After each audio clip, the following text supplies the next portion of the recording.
The man who everybody said, oh, he's not electable. Oh, that's just a joke. There's no way. And then he started winning and had some issues with his campaign and messaging, a whole host of things. And political campaigns are political campaigns. Quite frankly, you not only have to be brilliant, you have to be lucky at times. And the more we heard from Newt Gingrich, the more I think many of us, and I actually was a fan of Newt beforehand, realized that this man can not only understand the issue, you may agree or disagree with him, he not only understands it, he understands it fundamentally, historically, and in the sense of policy. Now, that may be being too smart for his own good, as some people have said.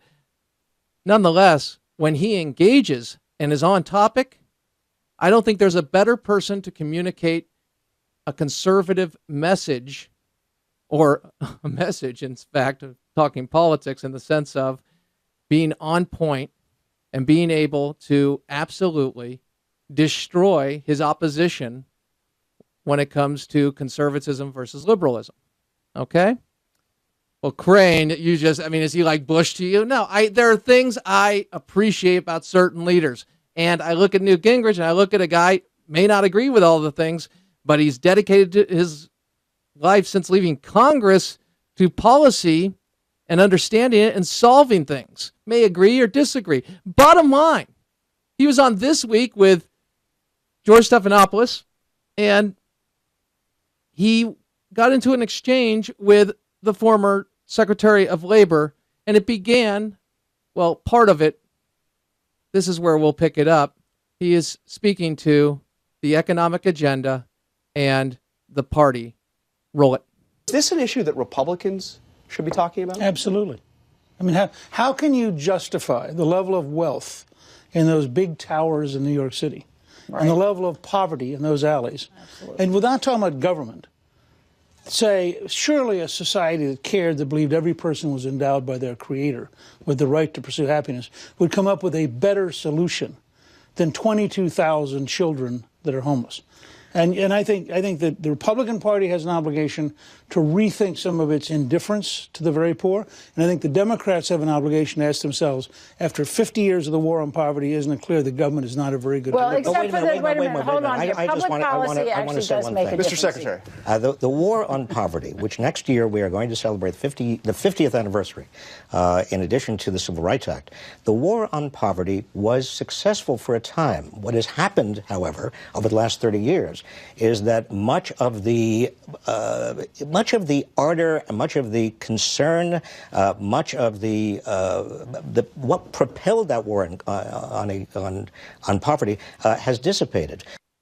So the party and economics, specifically the war on poverty, took a slight at the Republican Party just a bit, but mainly speaking to better messaging and understanding that if you're for freedom, you are for people lifting themselves out of poverty or having opportunities to do so.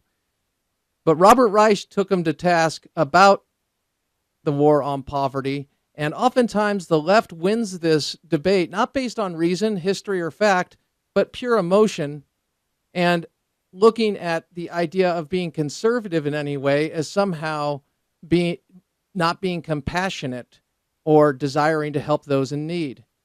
Newt Gingrich reminded the Labor Secretary what policies have created and sustained greater levels of poverty in the United States, specifically cities in the United States. Roll it.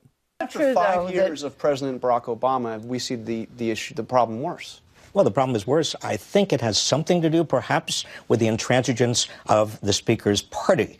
Because every time there was a jobs bill, every time there was an effort to expand low-income housing, every time there was an effort to provide better opportunities for young people, we're talking about equal opportunity. Equal opportunity is at the basis of this is baloney. This.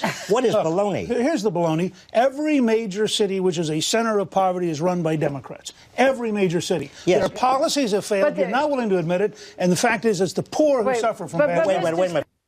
Now, what I also appreciate about that is that not only is he on point, and he called Robert out, Secretary Reich out on, hey, you say we're against job bills, and that being the Republicans or conservatives, not always the same thing, against job bills and all this. And wait a second, let's look at the record. And see, that's what anybody needs to do to win a debate against somebody on the left. Remind them not of the promise of the policies, but the record of the policies. And Arnold Allard, who is, again, has been a guest on this show, will be a guest again. He picked up on this, and it tells me there's a lot of people out there when they see this, and I'm going to post it up on the Facebook, fear not. They see it and they go, wow, how on earth could we as conservatives be losing the debate? I often ask that as, how could we be losing the debate as Christian conservatives ever? When we talk about life or marriage and logic and reason and our rights coming from God and human nature not evolving, how on earth are we losing?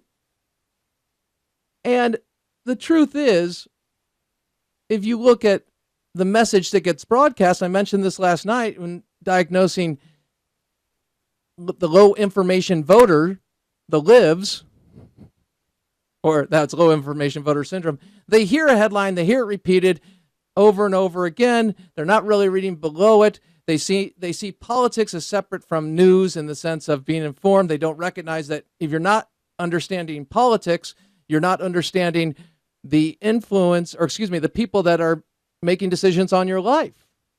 It's bizarre to me, but people will know more about Lindsay Lohan and Tom Cruise. Do I sound like I'm old yet? Yeah. And Lindsay Lohan and that Tom Cruise, I'll have to tell you, you know. But they'll know more about entertainments. Miley Cyrus.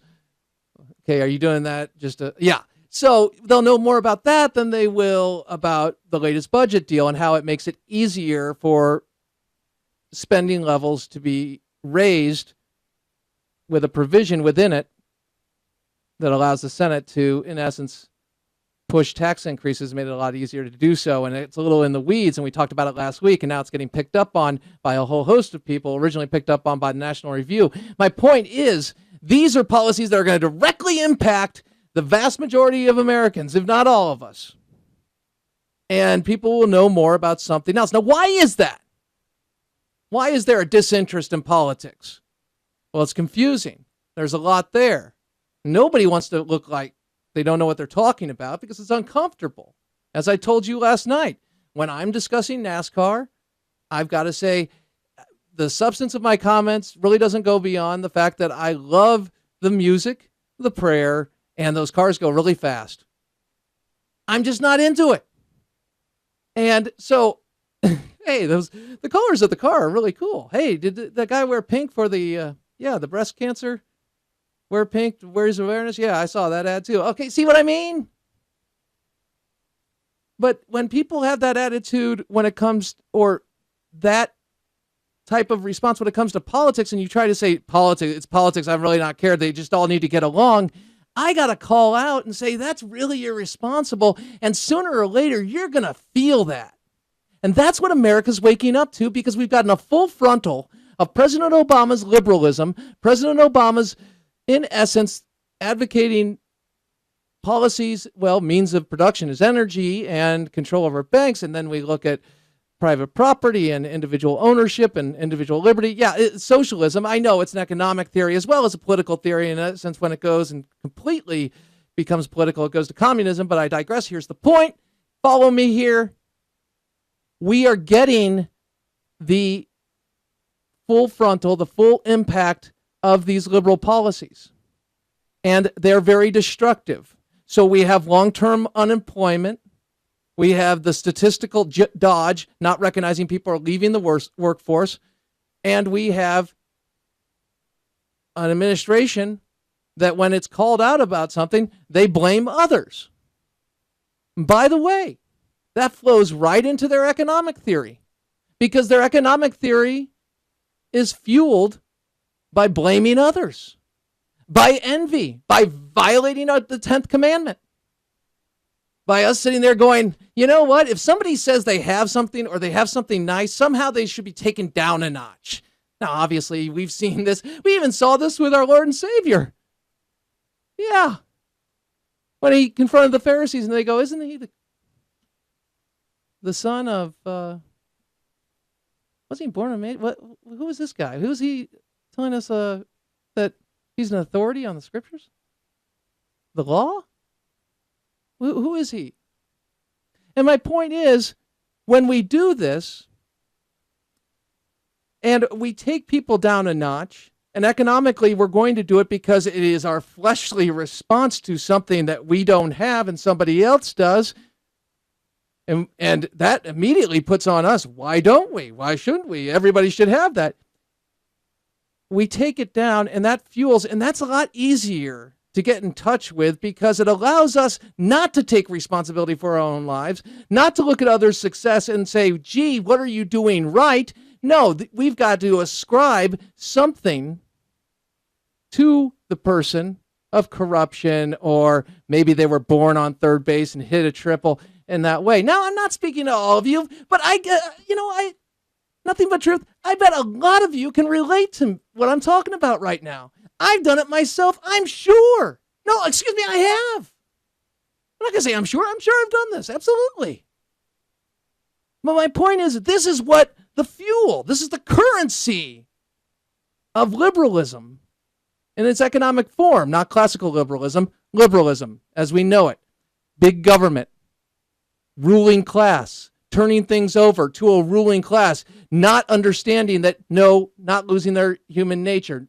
They will act in their own self-interest. They will work to control and manipulate. And guess what else they'll do? They'll talk about equality, which will take everybody down a notch. And that means we won't have too many people with too much, or few people with too much, and the rest of us with too little. No, the idea here that is hitting everybody is that if you take away individual liberty and freedom, and you live in envy, you're always tearing down and you're looking at a finite piece of pie that needs to be divided by people that you elect. And that could be wealth, and that could be liberty, and that could be special deals and crony capitalism. It could be special ways to manipulate the way you live in the sense of energy. We can go right down the line. Follow me here. That is about a limited amount of pie. That also goes into a rationalization for abortion because there's only a limited amount of pie, so there's only a limited amount of space and a limited amount of resources. And it goes against what God has brought us into, and that is using our godly gifts, having dominion, being responsible, recognizing that life is the answer and actually is not a subtraction, but an addition in ways. So many ways. And to understand that, you have to understand that the pie is not finite because God has blessed us with many gifts and resources and the ability of a system that is free enough where it allows for capital, money, to reach people who innovate and change the amount of pie, if you will. Expand it. Expand resources by using them more efficiently. A whole host of ways to do it and discovering new things. But to understand that, to get that, you have to recognize that we are not in this battle against the individual versus the state. No, it's the state and the statists that are pushing out God. Crane Durham's Nothing But Truth, AFR Talk.